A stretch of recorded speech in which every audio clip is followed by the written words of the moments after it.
Сәлеметсіздер ме, құрметті 10 сынып білім алушылары. Бұл видеода біз сіздермен геометрия пәнінен бірінші тоқсандағы алғашқы жиынтық бағалауымызға шолу жасайтын боламыз. Есеп саны жалпы 5, әр есептің шығарылу жолы толық түсіндіріледі. Видеоның соңына дейін мұқият қараңыздар. Ал бастайық. Бірінші есеп шартында суретті қолданып, екі мысалдан келтіріңдер дейді. А-сында тең векторларға, Б коллинияр векторларға, С перпендикуляр векторларға. Енді А-сынан бастап қарастыратын болсақ, тең векторларды іздейік. Олар міндетті түрде бағыттас болу керек, әрі ұзындықтары, яғни модульдері бірдей болу керек. Енді екеуінің де бағыты бірдей сол жаққа қарай болып тұрған мен байқадым. Д және К векторларын ұзындықтарын салыстырсам да 5 клеткадан болып тұр. Клеткамен беріліп тұр, ыңғайлы болып бірдей болып тұр екен. Онда мен бірінші мысал ретінде жазамын. Д векторы тең болады К векторына деп. Одан кейін тағы да бір вектор байқадым. Қараңыздар, бағыты мен ұзындығы бірдей болып тұрған А және Т векторлар. Оларды мысал ретінде жазып қояйын. Екінші мысалымыз да дайын. А сұрағына жауап бердік. Тең векторларды таптық. Енді Б коллинияр векторлар.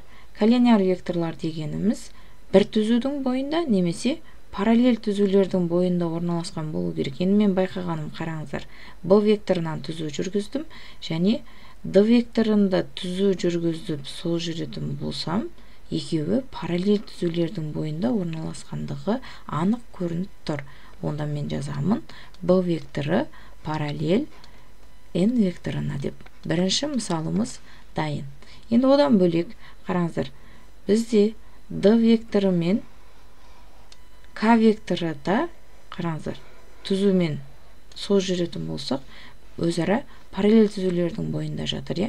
Оны мен екінші мысал ретінде Д векторы мен К векторында коллинияр векторлар деп жазып қоямын. Келесі С перпендикуляр векторлар табуымыз керек. Суретті тазалап алдым. Енді сіздерге перпендикуляр түзулердің бойында орналасқан векторларды сызып көрсету үшін, қараңыздар, Д векторы бір түзу бойында жатыр деп ойлап, келесі Н векторын келесі түзудің бойында орналасқан дейтін болсам, өзара олар 90 градус жасап қиылысты. Осы түзулердің бойында орналасқан Д және Н векторларын мысал ретінде жаза аламыз. Енді одан бөлек, қараңыздар, екінші менің байқағаным Б векторы және К векторы перпендикуляр түзулердің бойында орналасқан векторлар болып тұр.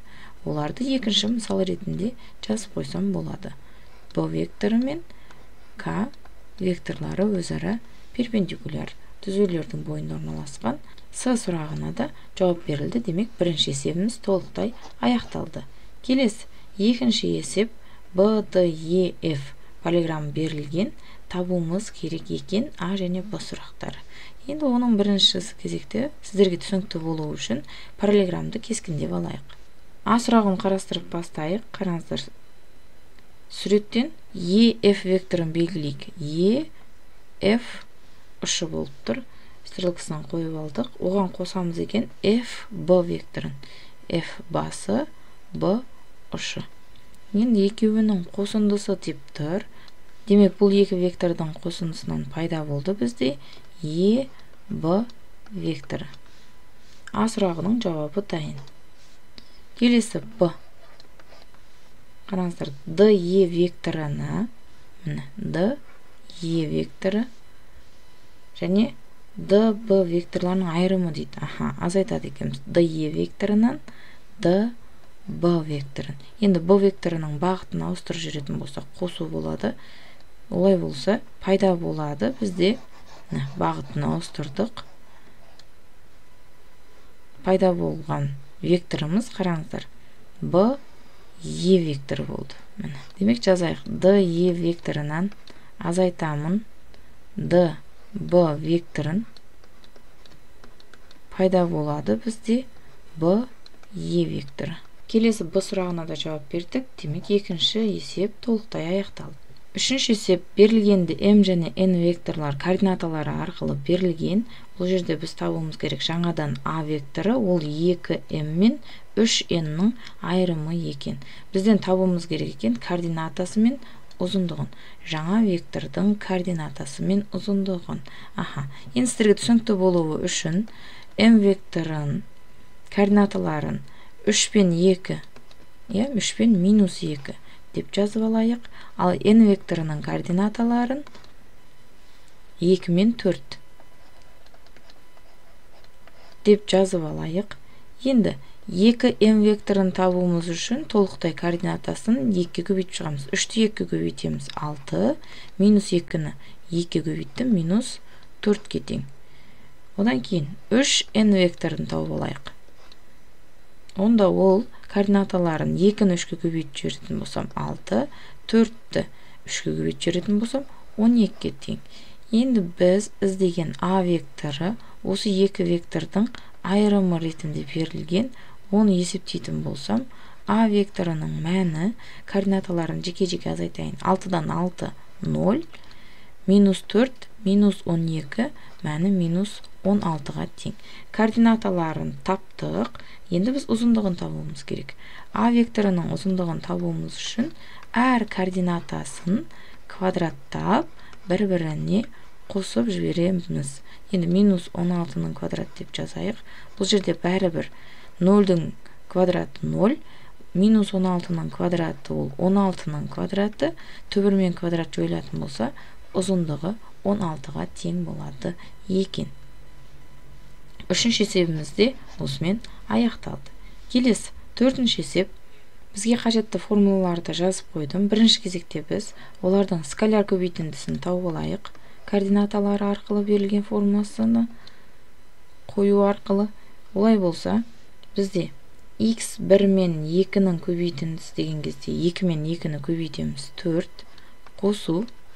Одан кейін y1 мен y2-ның көбейтіндісі деген кезде 0 мен 2 түбірасты 3-ті көбейтеміз.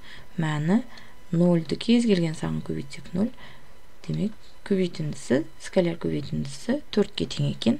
Енді модульдерін табайық, әрқайсының, яғни ұзындықтарын. a-ның ұзындығын табатын болсам, оның әр координатасын квадраттап қосамын. 2-ның квадратына қосып жіберемін 0-дің квадратын. Енді бұл жерде мәні 2-ге тең екені белгілі. Келесі, b векторының ұзындығын табатын болсақ, оның да координаталарын жеке-жеке квадраттап қосамын. 2-ның квадраты мен 2 түбірасты 3-дің квадратын.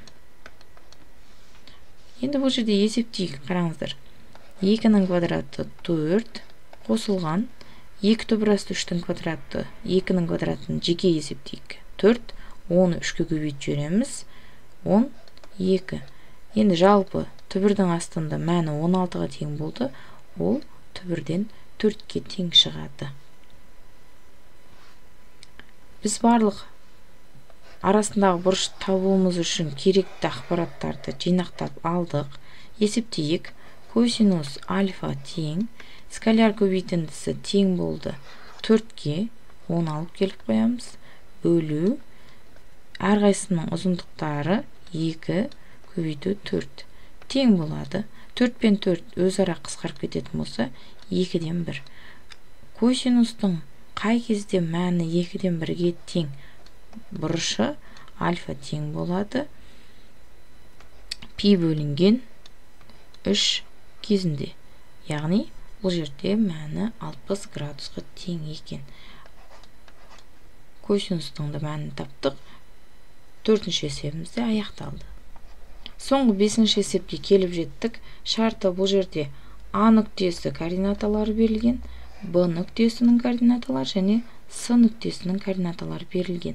Енді бұл жерде сұрап тұр, А, Б мен С-ды тең болатындай Д нүктесінің координаталарын табыңыз дейді. Енді ойлайық, Д нүктесінің координаталары бізге белгісіз X және Y-ге тең деп. Алдымен А, Б векторының координаталарын анықтап алайық. Ол кезде біз Б-ның X координатасынан А-ның X координатасын азайтамыз. Онда -3-тен азайтуымыз керек болып тұр 11-ді. Ал Y координатасын табуымыз үшін 10-нан 2-ні азайтып жібереміз. Сіздерге түсінікті болу үшін мына жаққа жазып жатырмын. Бірден есептеп жазып қояйық. бұл векторының координаталары дайын -14 пен 8.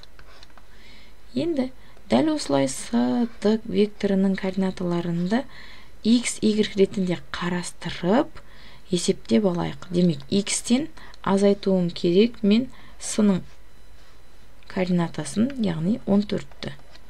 Ал y-тен азайтуым керек екен -2-ні. Енді азайту және -2-ні осы жерге алып келетін болсам, қосу болады, тауып алдым. Енді менде берілді басты шарт екеуі бір-біріне тең болсын векторлар деп.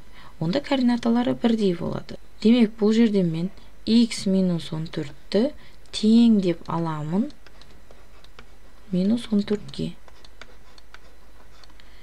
Енді мәні бұл жерде x тең болады. -14-тің қасына -14-іміз +14 болып барады. X-іміз тең екен 0-ге. Дәл осылай екінші координатасында 8-ге тең деп алайын. Онда y қосылған 2 тең болады екен 8-ге. Енді y-ді есептеуім үшін 8-ден азайтамын 2-ні, оның мәні 6-ға тең екен. Бізден сұрап тұрғаны d-ның координаталары еді.